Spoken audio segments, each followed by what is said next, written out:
We live in a world that's busier than ever, more connected than ever, more informed than ever, and yet more people feel lost, dissatisfied, and unfulfilled. We chase goals, we check boxes, we post highlights, but when the phone is off, when the room is quiet, there's a silence that doesn't feel peaceful. It feels empty. And that is the real problem. You're not unhappy because of your job. You're not unhappy because of your relationship, your bank account, or your age. You're unhappy because you've become disconnected from your why. Let me explain. We often believe that unhappiness comes from external things, our job, our financial struggles, a failed relationship, or missed opportunities. But the deeper truth is that the feeling of unhappiness usually doesn't start on the outside. It begins within. One of the most overlooked yet powerful causes of unhappiness is the simple fact that we've become disconnected from our purpose. Purpose is not just some grand mission or career-defining idea. It's not always found in passion or perfection. Purpose is your internal compass. It's the reason behind your actions, the belief that what you do matters beyond just survival or success. It gives your life direction, clarity, and meaning. But many people today go through life without ever connecting to it, or they lose touch with it along the way. Think about it. When you were younger, you may have had dreams that felt pure, ideas that sparked something inside you. You wanted to help people, create something beautiful, teach, lead, build, serve, heal. These desires weren't about status, wealth, or attention. They were about meaning. But as life moved forward, expectations began to take over. Society told you what success looks like. Family told you what's safe. Social media showed you what's popular. And slowly, quietly, your original purpose was drowned out. You started to chase things that looked good instead of things that felt right.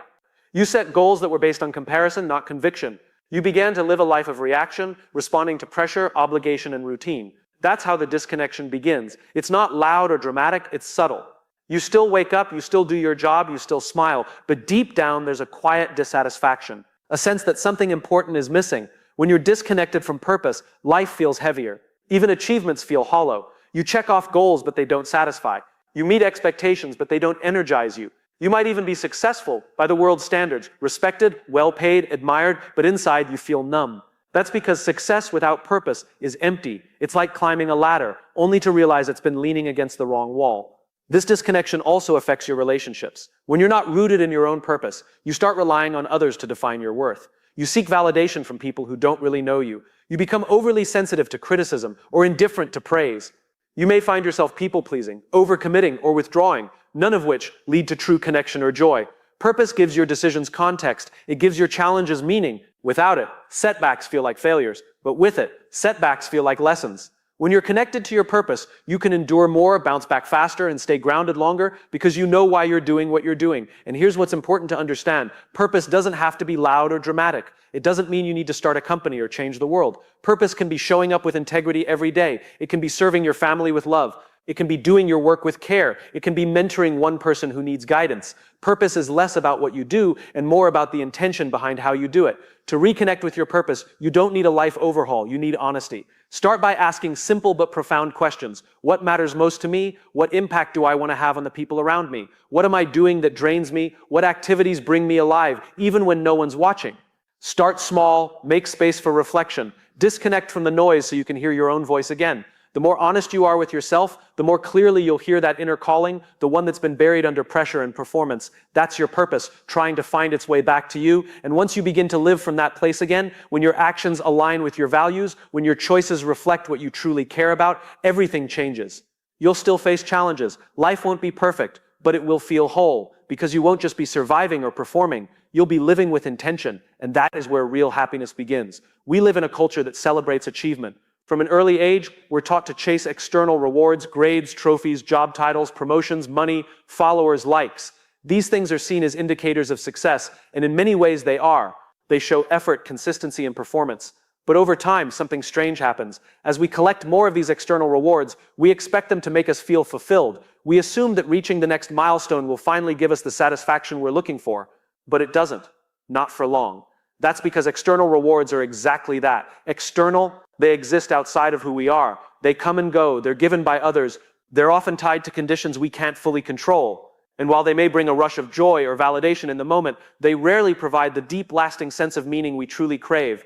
The applause fades. The bonus gets spent. The promotion becomes a new set of pressures. The post that went viral is forgotten by the next day. It's not that these things are bad. Achievement can be a beautiful part of life. Recognition can feel good. Progress can be motivating. But the problem begins when we depend on these rewards to feel whole. when our entire sense of identity and self-worth is tied to them. Because the moment those things slow down, disappear, or stop being given to us, we start to feel lost. People often confuse happiness with accomplishment. They think that reaching a goal will create happiness. But what happens when you finally get what you wanted and you still feel empty? That's when you realize the goal wasn't the answer. And that's a painful realization. Many people spend years chasing validation only to discover that even when they win, they don't feel like winners. They thought being admired would make them love themselves. They thought earning more money would quiet their anxiety. They thought being the best would erase their self-doubt. But the truth is, external validation can never fill internal emptiness. Fulfillment doesn't come from applause, it comes from alignment. It's found when your actions reflect your values, when you live with honesty, integrity, and purpose. Fulfillment is not about being impressive, it's about being at peace with yourself, knowing that who you are is not dependent on the approval of others. When your focus is purely on results, you start to measure your worth by numbers, how much you earn, how many people like you, how high you rank. But the most important things in life, your character, your growth, your relationships, your inner peace, can't be measured that way. They don't show up on charts or awards, but they matter far more.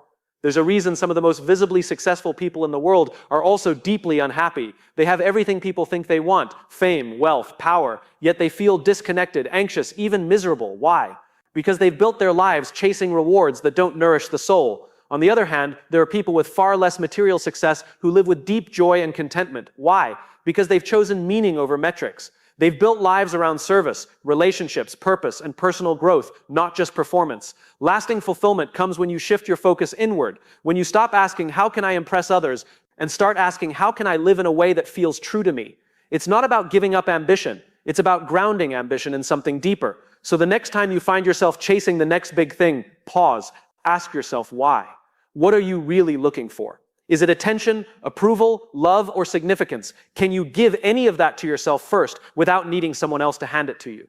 Because here's the truth. When you start living in alignment with who you are, when you begin to value your own voice above the noise, you'll still achieve great things, but those achievements will feel different.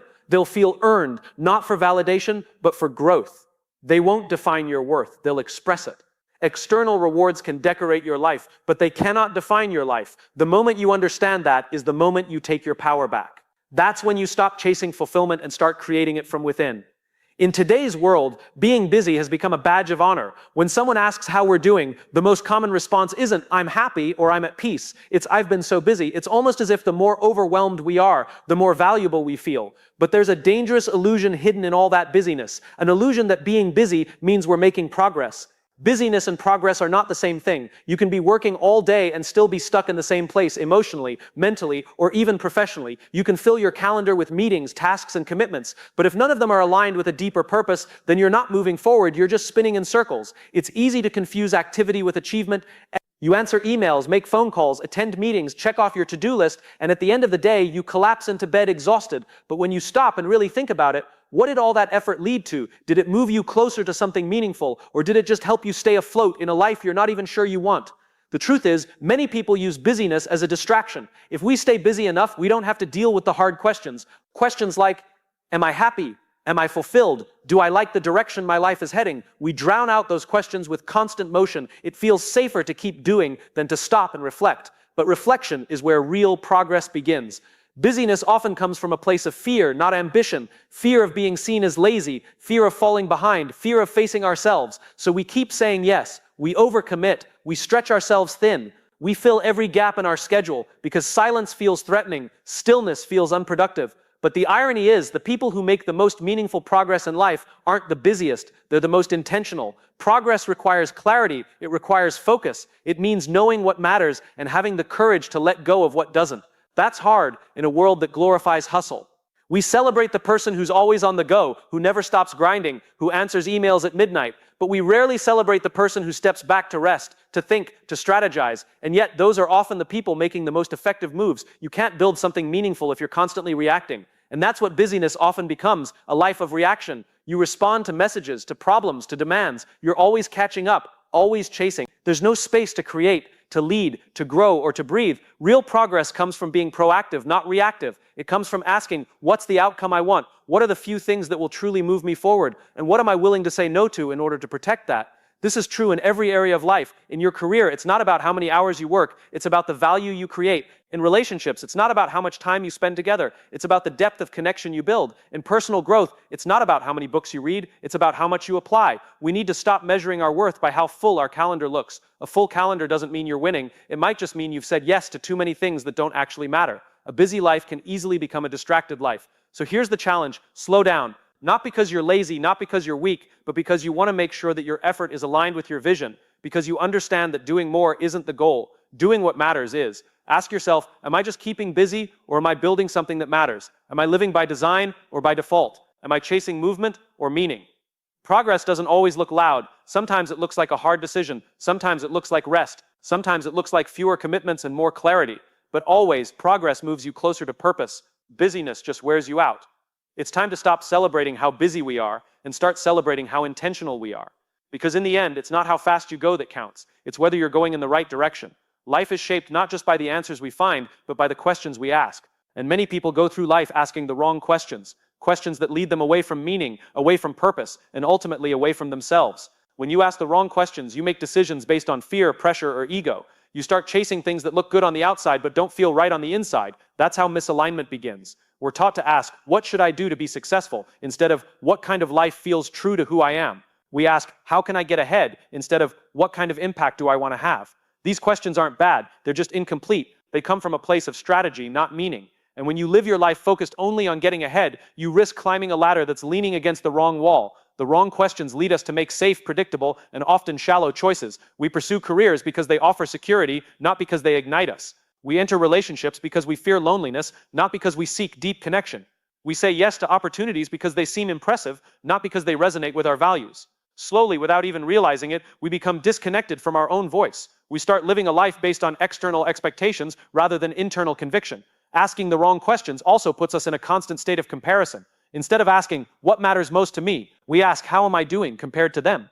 We judge our progress by how much money we make, how many followers we have, how busy we are. But comparison always leads to insecurity, because there will always be someone doing more, having more, or seeming more accomplished. And when you live to measure up, you stop showing up as yourself. Misalignment feels like constantly working hard but never feeling satisfied. It's waking up tired, not because you didn't sleep, but because your spirit is drained. It's looking successful on the outside but feeling lost on the inside. It's following a plan that was never truly yours. And all of that begins with asking the wrong questions. But here's the shift. When you start asking better questions, you begin to make different decisions. You slow down, you get clear, you stop chasing approval and start chasing purpose. Instead of asking, what job pays the most? Ask, what work makes me feel most alive? Instead of asking, how can I be liked? Ask, how can I be honest? Instead of asking, what's the safest choice? Ask, what's the most meaningful choice? Better questions create better alignment. They help you live from the inside out. They challenge you to define success on your own terms, not society's. They force you to stop and reflect, which is something most people avoid because it's uncomfortable.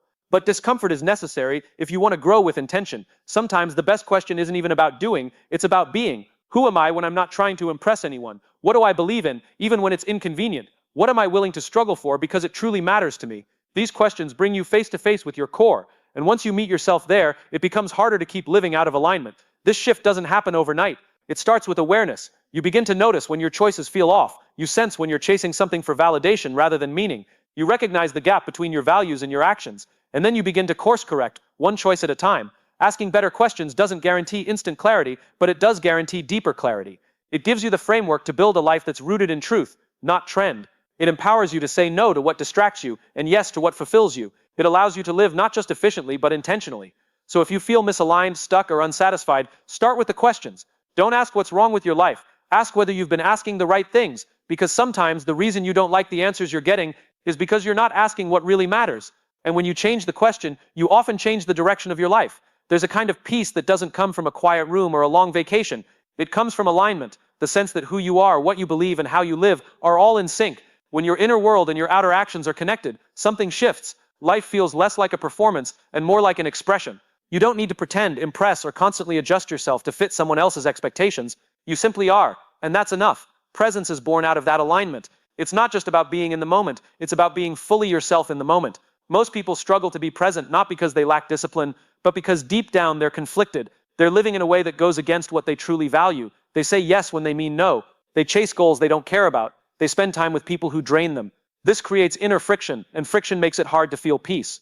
When your life is out of alignment, even rest doesn't feel restful. You can sit still, but your mind races. You can take a break, but it doesn't recharge you. That's because the stress isn't just coming from your schedule, it's coming from a disconnect between who you are and how you're living. True rest, real peace, and deep presence only come when you're living with integrity. And integrity isn't just about morals, it's about wholeness. It's about living in a way that matches your truth. Think about the moments in your life when you felt the most at ease. It wasn't necessarily when everything was going perfectly. It was probably when you were being honest, when you were surrounded by people you didn't have to impress, when you were doing something that mattered to you, not because it was productive, but because it was meaningful. That's alignment, and in that state, presence becomes natural. You're not stuck in the past or anxious about the future. You're grounded in the now, because you're not fighting yourself. Most of us don't realize how much of our stress comes from self-betrayal. Every time you go against your intuition, every time you ignore your values, every time you silence your voice to keep the peace, you create tension. That tension builds, and eventually it shows up as anxiety, burnout, or emotional exhaustion. But when you begin to live in alignment, that tension eases. You no longer have to carry the weight of pretending. Alignment doesn't mean everything is perfect. It doesn't mean you have no conflict or discomfort. But it does mean you're anchored. You can go through challenges without losing yourself. You can say no without guilt. You can face uncertainty with a quiet confidence because you trust the foundation you're standing on.